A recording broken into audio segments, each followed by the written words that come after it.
What's happening, everybody? This is your old friend Woz back on the mic, and we just did 5,000 downloads, and with 5,000 downloads, our old friend Patrick has returned. Welcome back, Patrick. Thank you, Ben. I am so happy to be back, and what a time to come back to at 5,000 downloads. Ever since I've kind of been out of the picture, it's just exploded, and a lot of that is thanks to your hard work, Ben. And you had your friend Kira, is her name? Kira, right? Yeah, she was a coworker from Trader Joe's. We got together, and I needed someone to co-host, and you were working a lot of hours, and I was like, all right, well, she was willing to do it. She jumped on board. We started reviewing movies, and so now there's the three of us on this podcast. It's great, yeah, and I'm glad that you've continued with it. You keep putting in the effort, and clearly it's showing. And I think that that's definitely something to be proud of. I'm certainly proud of it, even though I haven't, I've been behind the scenes a little bit more as of recent, but definitely a huge accomplishment. So yeah, what a time for the podcast. Yeah, and shout out to Oregon, India, New Hampshire, Massachusetts, and everybody that's been listening to us across the world. It's been amazing. We see you, and it's amazing to see. It's just the global reach that it's had. And keep on enjoying it. It's great, and that's what inspires Ben certainly to keep making the podcast, and that's what it's all about. Yeah, it's great. Yeah, so we're going to talk about college. Patrick wants to talk about college and whether the pricing and whether it's worth actually going to college nowadays or doing a trade. Take it away, Pat. Sure. So I think that at least for myself, college was always going to be like what it was. My after high school, what I was going to do. I never had another thought. And I think a lot of that is due to what's taught to kids these days is that you go to high school, you go to college, you get a degree, and then boom, you get a job. And I think that while maybe, in 30 years ago, 40 years ago, a college degree was worth a lot more than what it is today. Personally, I have a 4-year degree that I got from a state school, and it's a bachelor's degree.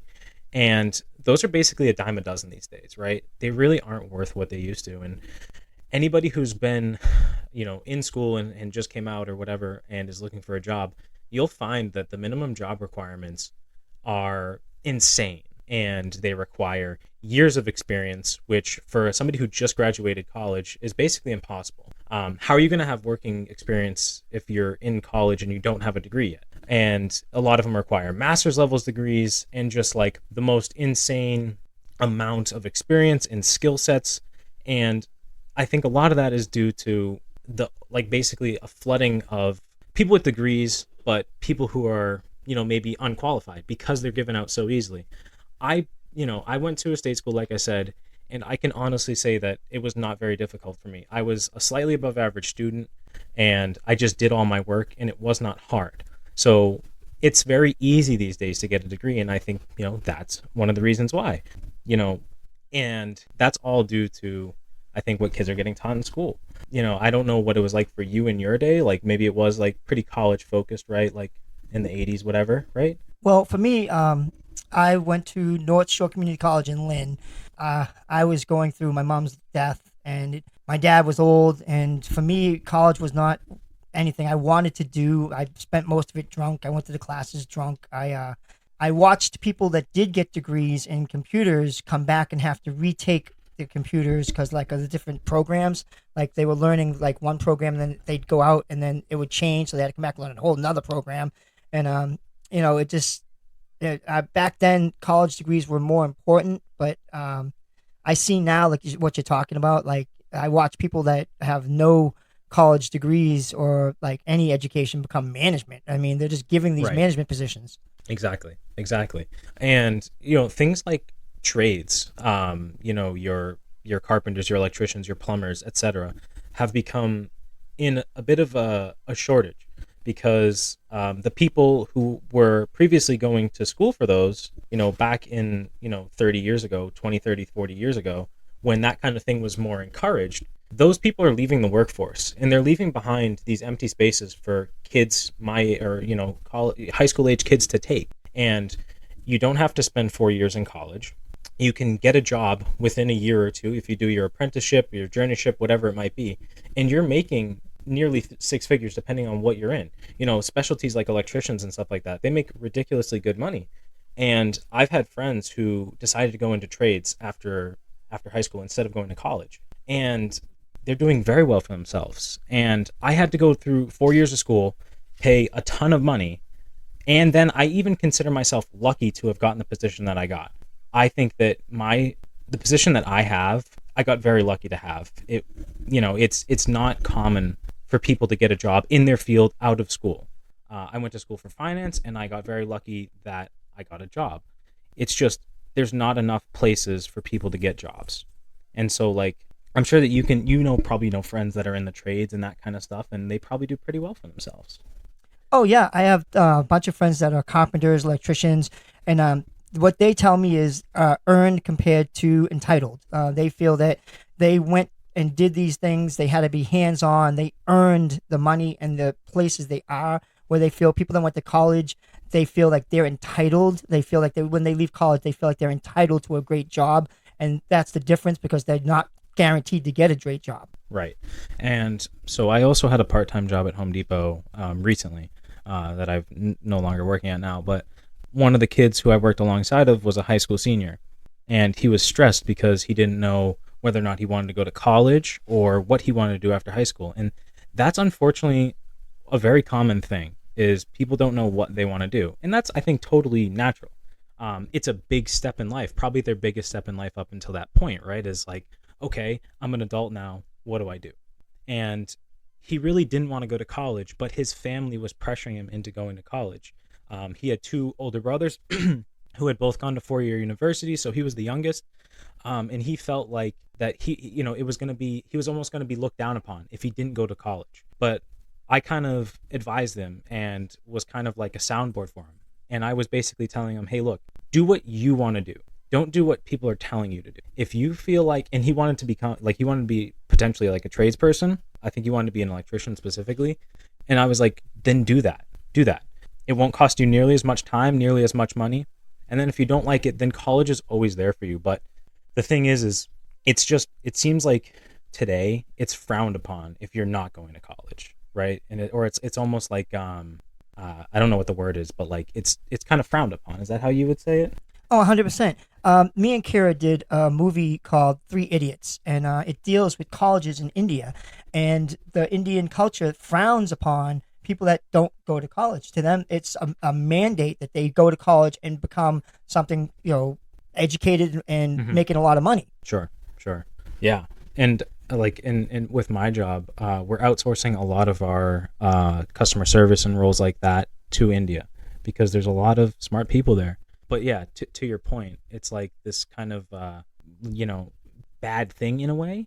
But I hate the narrative that, like I was saying, that you need to go to college in order to be successful. That's simply not true.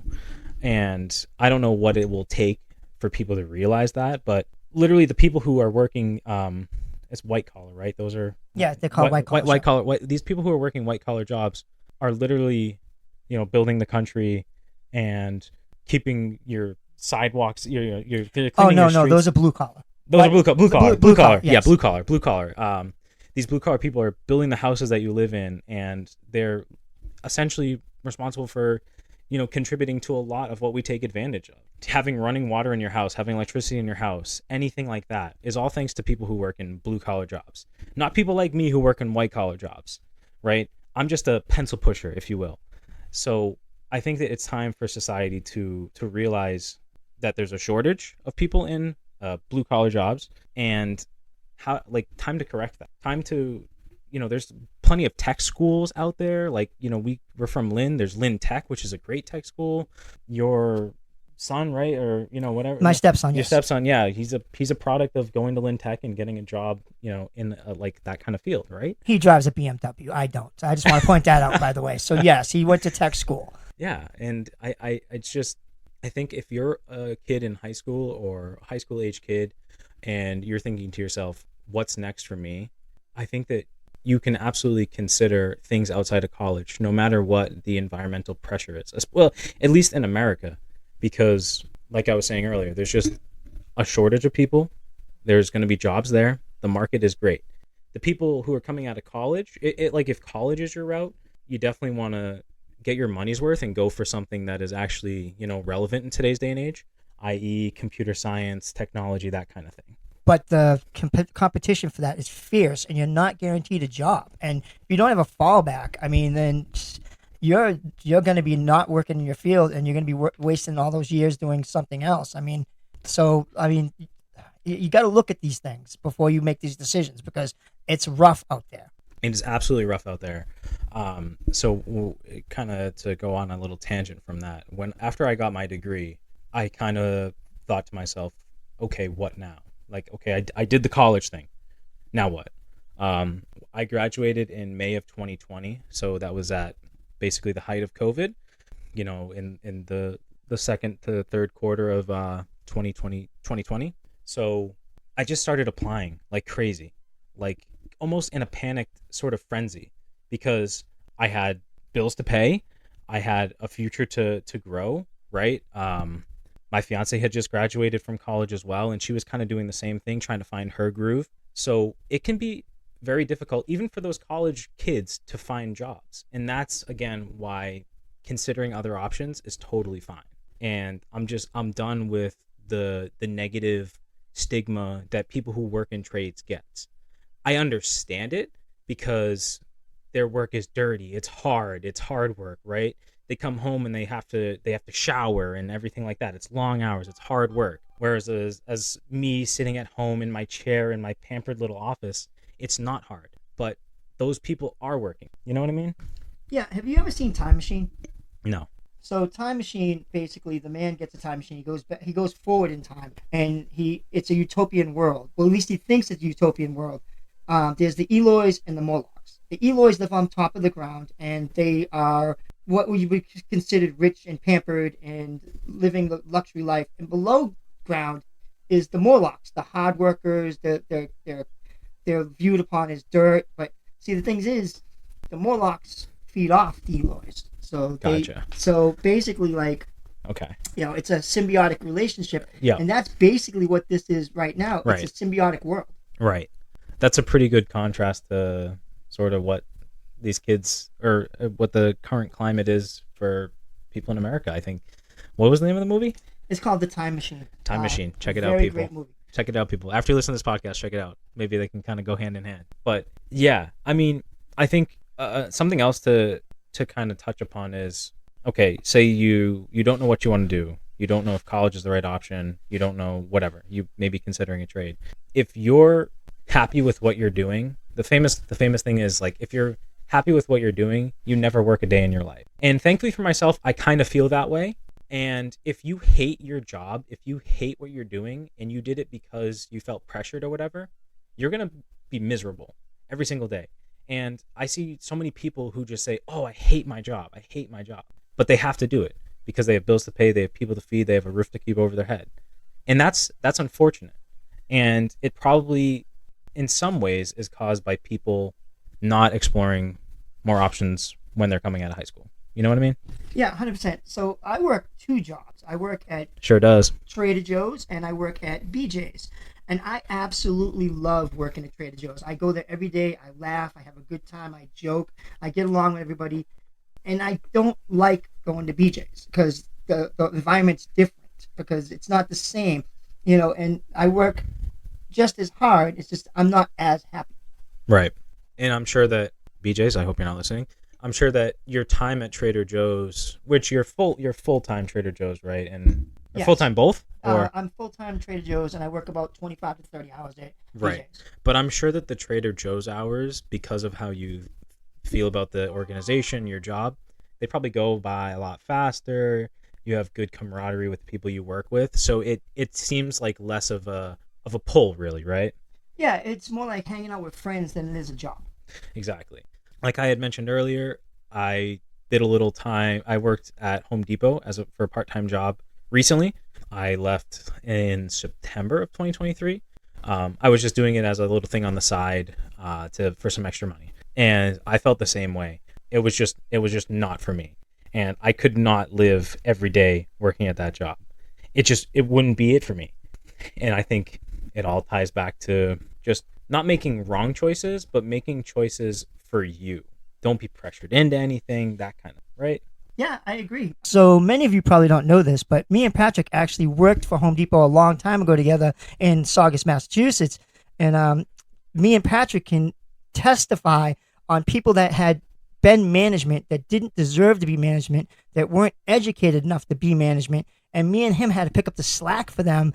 And yeah, I mean, that just shows, that goes to show you that you don't have to nowadays have the education you think you do to be in a management position, which is sad. I just want to say it is a freaking sad situation, but it does happen a lot. You're right. I mean, and especially like let's just use Trader Joe's as an organization for, as an example.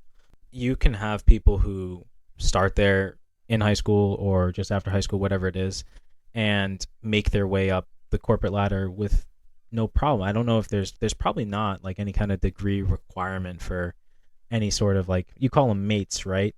Any sort of mates, anything like that. Like, that's also fine. Like, the retail world, if you put in the time and effort and you are an overachiever, like, that's another career that anybody can do.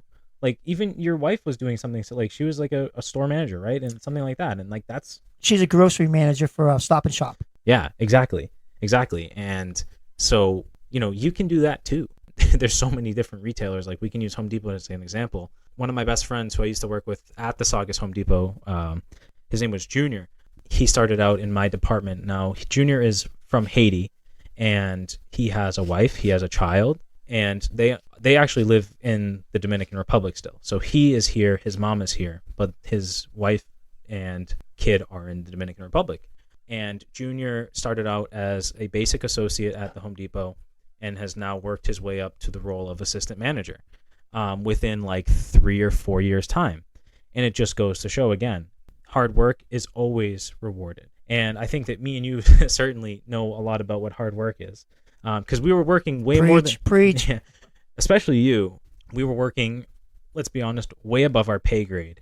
And that's because I think in a lot of ways we were probably too prideful. And we wanted to, I guess, be valuable. We wanted to just do what we're supposed to do. And if you do that, like Ben and I did, and like what, my friend Junior did, you will be rewarded. Oh, I 100% agree. I mean, and it didn't work out for me at Home Depot, but I left and went to a better situation where I'm actually appreciated. I think that's where the one thing about Home Depot that was wrong for us is me and Patrick killed ourselves, but they didn't appreciate it. Mm-hmm. Mm-hmm. Absolutely. Yeah, getting recognized and appreciated is definitely very motivating, especially in a retail environment where you're doing a job that maybe people don't want to do. Like, for example, in our former Home Depot careers, like working in the concrete aisle, for example, like sweeping concrete dust and breathing that in all day long. It's not fun. It's hard work, but we did it, and yeah, maybe we didn't get appreciated as much as we could. Obviously, there's a reason why you left, and I did too, eventually. Yeah, I mean, you got to think, like, when you guys drop off used concrete that's left out in the rain, and those bags are like now just pure big concrete blocks, we had to lift them up and throw them into dumpsters. So, listen, that's not fun, especially when you're a 130-pound old man. I mean, that's not a great time. I'm just telling. I mean, I feel great and muscles, but no. Yeah. No, 100%. And I think, just to kind of recap that, what it boils down to is, in a retail environment, if you're putting in hard work and you come to work every day, you're on time. Punctuality is huge, I feel like, these days. Like, the kids in my generation, oh my God, they're awful. I worked with a whole bunch of them when I was at the Home Depot up here. So I actually live in Nashua now. I moved from Lynn to Nashua with my fiance. We bought a house up here last year. And at this Home Depot, there was a bunch of kids that work there. And they hire kids that are 16 years old. And my God, these kids do not know how to work these days, man. I swear, the generation that's coming up, it's just so different than, firstly, your generation. And then even some of my generation, I feel like it was kind of split. Would you say, like, my generation kind of split? Get off your phones. Yeah. The electronics and their influence on them as early kids, I think, has really shifted the way that they act and behave. Yeah, I would literally, I managed sketches for a little while, and I'd be looking for my staff, and I'm like, where are they? They would be crouched down in the aisle on their phones, and I'm like, what are you doing? And they're like, oh, well, my friend's on TikTok, or my friend's on Facebook. I'm like, get off your bone. They're like, there's no one here. I'm like, I don't care. At least pretend that you're working. Don't let me see you goofing off. I mean, have some pride. Yeah. I don't get it at all. So I was born in the late 90s. I had my first cell phone when I was a freshman in high school. So when I was a kid, when you were kids, like we went outside. Imagine that, when going outside, right? Bicycles. Yeah. The kids these days probably don't even know how to ride bicycles. It's just crazy. And I can't help but think like what kind of long-term effects that kids growing up these days are going to have on on their environment. Like when they're managers and when they're, people who are leading massive companies or, cities or countries or government, whatever it might be. Like that's going to be interesting to see. Yeah, I mean, you got to experience life. The computers and the Right. games are not Right. life. Go experience life. Go out in the world. Like take walks in the wilderness. Do something fun. Get on your bicycle. Go ride around. Experience the world. Yeah, 100%. It's wild to me. And I don't mean to like generalize across an entire age group, but I think that a majority of kids these days are growing up in different ways than Ben and I grew up. Certainly Ben, because no offense, Ben, but cell phones weren't invented, so you had to go outside. Beeper. Yeah, yeah. I mean, you could call people from house to house, right? But then you went outside, you went to the park, whatever it is. My generation, it's kind of like 50-50 maybe. But then the current generation is just crazy. They're glued to the electronics. But also, I feel a majority of them, at least that I've interacted with, it's like the work ethic. So the kids who I'd work with at Home Depot, it's just like no effort. Like they just, and I get it to some extent. These 16-year-old kids, they've never worked before, fine. But like the 18, 19, 20s and stuff like that, it's just like, why are you here? You're lucky they don't fire you. Yeah, it's kind of crazy. Like we're talking about like being outside, and when I was young, I'd leave school and I wouldn't go home until at least 11 o'clock at night, 12 o'clock at night. And on the weekends, I'd be out of my house at like 9 a.m.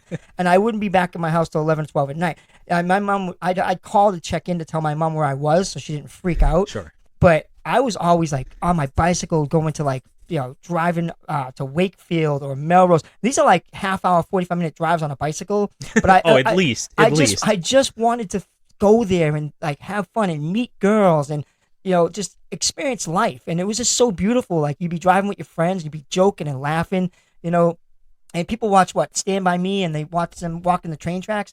Like that was my life. Like we used to walk the train track. We used to do all kinds of stuff on bicycles, and it was the camaraderie. There's no, I don't know. It's weird. The camaraderie nowadays is just all on the computer. It's not actually physical. Right. And, that definitely is going to have some kind of impact down the road. I'm almost afraid to see what it is, because they're graduating college. Some of them are graduating college, graduating high school, and they will be in positions of power around us. That's the funny thing about blue collar workers. They have camaraderie because they're always around. Electricians, carpenters. It's like a brotherhood or a sisterhood. They're all intertwined. Like you have to have the carpenters, you have to have the electricians, you have to have the plumbers. So they all know each other. There's like a bond with each other. Like, oh, hey, this guy knows how to do this. You should hire him. And it's like they fight for each other to get jobs and stuff and to make the money. And I don't see that in the white collar world, because the white collar work is all on their own and they want to cutthroat because they want the job. It is. Yeah, 100%. And I've experienced things like that too. But yeah, exactly. To your point with the blue collar workers, a lot of them are unionized for one thing, right? So it is like almost like not a clan, but it's a group. And the good thing with blue collar workers is if they suck, if they're slacking, they don't make it. They'll get rid of you right away. And again, that's another reason why trades aren't a bad idea, is because more likely than not, and especially more likely than if you're working in a retail environment or a white collar environment, whatever it is, you're going to have people around you who are working. It's never going to be like, oh, I wish, this person would do more. I wish they would do their job. It's more reliable, in other words. You know what I mean? Yeah, because if you don't do your job, you can cost them thousands upon thousands of dollars, and you could injure someone if you don't do the electricity right, or you don't do the beams right, or you don't do the plumbing right. You could actually kill somebody. So you are prone to detail. Yeah, absolutely. And like you could easily lose, like for example, an electrician could easily lose their licensure. And I don't know, honestly, I don't know off the top of my head what the process is like to get that back. but I'm guessing it's going to be a long period of time, probably some money, and a lot of time probably not working. So these people are incentivized to do work well, and then they get rewarded with it because they're getting paid well. And again, the shortage of blue collar workers is helping to increase that pay. They're having to incentivize it more and pay more so that they actually get people to do it. I saw some statistic the other day, but like there were, I think, I don't know if it was electricians or plumbers, was like number 2 or number 3 for most jobs created last year. I mean, you look around, look at all the buildings that are being built. I mean, we both live in a city, but it's like everywhere. And then in, closer to Boston, like Lynn and Melrose, Malden, and all the Boston suburbs like Dorchester, all that kind of stuff, it's everywhere. These massive, massive apartment complexes, condominiums, and it's all super high class stuff, very expensive stuff, like $3,000 a month, something like that. So there's no shortage of jobs out there. No shortage. Yeah, and like Patrick was saying, we worked for Home Depot. We worked in the lumber department. Let me tell you, when contractors came in, they bought a ton of stuff to like make sure that they had the right stuff for the building. And like, it's just they were guaranteed these jobs and they guaranteed the money.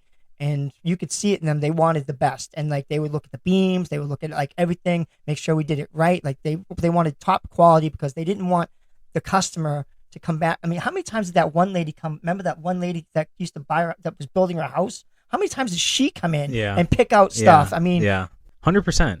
It's crazy. Did you ever do any landscaping in all of your different career paths? Anytime, mowing lawns, anything like that? I actually did, and I did pest control. Really? Because landscaping is just another thing that comes to mind, where I had a friend in high school who started his own landscaping business when he graduated from high school. He realized that college wasn't an option. Thankfully, he realized that early that college wasn't an option for him, because he started a small business, and then it grew, and then it grew, and then it grew. And now he has like multiple trucks, multiple people that he's hired, like a staff of 10 to 12 people. And he's easily making 6 figures a year, no problem. Landscaping throughout the spring, summer, and then some into the fall, they start leaves. And then in the winter, they do plowing and sanding. And they work for the city, so they have city contracts, and they just make a ton of money. And it's all year round. Maybe people think, oh, it's mowing lawns or whatever. But like, as soon as you can grow and branch out into different aspects within sort of kind of the same industry, the money potential is just infinite. Yeah, I have a friend named Jorge. He did the same thing. He started out with like a truck and a lawnmower, and like now he has like a big business, and he takes his money and he goes down to Mexico. He owns like a ranch down in Mexico, and then his brother Juan, he's here for the winter with the plowing and the snow blowing. So like it's a family business, and they kill each other to like make sure like it's done right. And they even hired a pool guy like that like has like different ways to make pools. Sure. So like, yeah, he came a long way, and like I'm proud of the guy. I mean, he's done amazing. Exactly. And that story is out there. And yes, some will fail, right? But again, going back to like that hard work and ethic and treating people with respect and going above and beyond at sometimes for your customers, for your clientele, will ultimately pay you back when they're referring you to other people, or they're posting reviews, whatever it may be. That's how to grow the business. And again, this all kind of ties back to maybe not necessarily choosing college as your first choice. There are other options out there, and landscaping is maybe another one where it's blue collar and people are maybe sort of turning a blind eye to it. It's probably seen as like a dirty job, right? But people make good money. And at the end of the day, if you're just trying to live your best life, earn a respectable wage, have a home, have a family, that can facilitate it. And it's probably hard in the beginning, but then once you can start paying people to do it for you, you just sit back all day. You manage and make sure 100%. that they're working to your standards. And after that, it's just, kick up your feet and you make a percentage on whatever they do. Yeah, 100%. I make no money for this podcast. We don't have any sponsors or anything like that right now. But like we just said, we had 5,000 downloads, and that didn't come easy. Like I had to go, I dropped flyers off on cars. I'd go door to door and drop flyers off in mailboxes. Always doing something to promote the podcast, and it's showing, and it's hard work. And it's been 3 years, but we're starting to really pick up. And like I said, we got all over the world. People are starting to like like listen to Woz Happening and keep on listening. Like follow us, like hit the like button, like wherever you're listening. But that shows like the hard work and dedication will pay off. You just got to stick to it. Yeah, exactly. It's, yeah, I'm sure that, people, if you were doing this for a living, maybe it would be a little bit more difficult, but again, like he's saying, putting in that effort and that kind of stuff, it will ultimately reward you. So, and that's what it's all about at the end of the day. To kind of recap, I think basically what I want to say is college does not have to be your first choice, despite what people tell you. You can do other things. You can be a landscaper. You can be an electrician. You can be a plumber. There are plenty of schools. You could be another one, like a mechanic, like automotive technicians. They make stupid money. I have a friend who works at an Audi dealership in Peabody, Mass, and he was showing me a pay stub from one of his like his best weeks, and he made like almost $4,000 in a week just by being dedicated, doing. I think he's like he might be a foreman, but it's like you make crazy money in that too. But again, it's a field that people maybe don't think about. Go to trade school. Tuna fishermen make ridiculous amounts of money. I mean, you're at sea for a little period of time, but you come back, you got a stack. If you made a good haul, I mean, these are just trades, that you could think about. Like, you don't have to don't narrow yourself. Don't look at the stereotypical 60s, 70s, 80s where you got to go to college, you got to get an education, you got to do this stuff. If you don't go to college, you're never going to make it. You're going to be a loser. That is so dead wrong. Exactly. The times have changed. The current blue-collar workforce is getting old. They're retiring. The baby boomers are retiring. So, people who have been electricians and plumbers for 30, 40 years, they're retiring. And America needs those roles to be filled. Excuse me. And so why not it? Why can't it be you? And just to reiterate what Ben's saying, like, don't play into the stigma. Don't play into the you have to go to college thing. If it's not for you, it's not for you. And don't waste 4 years and potentially hundreds of thousands of dollars on something that you don't even truly believe in, especially if you're like kind of in between on it. Don't waste your time. You'll ultimately kick yourself for it when you have to pivot and go into something else. Don't be afraid to get outside of your comfort zone either. Like, especially you can go to these trade schools and just like maybe sit in on a class and see, oh, is this something that I'd be interested in? And before you make any kind of decision, keep your horizons broad and don't be afraid to go against the grain. If I wasn't so prideful, if I didn't have that notion, because I didn't think about anything else than college. But if I had that notion back then, maybe I would have considered that. Because again, I got incredibly lucky to have actually found a job. The jobs that college people can find themselves are very scarce, like Ben is saying, because so many people are getting degrees and the blue collar jobs are still out there. So just to close, do what you think is going to make you happy. Don't be afraid to broaden your horizons again, and don't listen to what the teachers at school tell you. Don't listen to what the guidance counselors tell you. College is not the only option. I agree 100%, and I have nothing else to add to this. Do hit the like and follow wherever you listen to your podcast. Kira and I will be doing like the movies and the reviews. Patrick and I will be doing conversations about tennis, blue collar, white collar workers, and other fun stuff like that. So we're going to have a lot of fun with this. The family's back together. So welcome back, Patrick. Always pleasure. Thank you. Thank you for having me. And keep those views coming in. Keep those listening, those downloads, all that good stuff. Keep putting us out there. We truly, truly appreciate it. And thanks again for Ben for having me back on. Happy to be here, and you'll be hearing my voice again soon. Well, that's it this time for Woz Happening.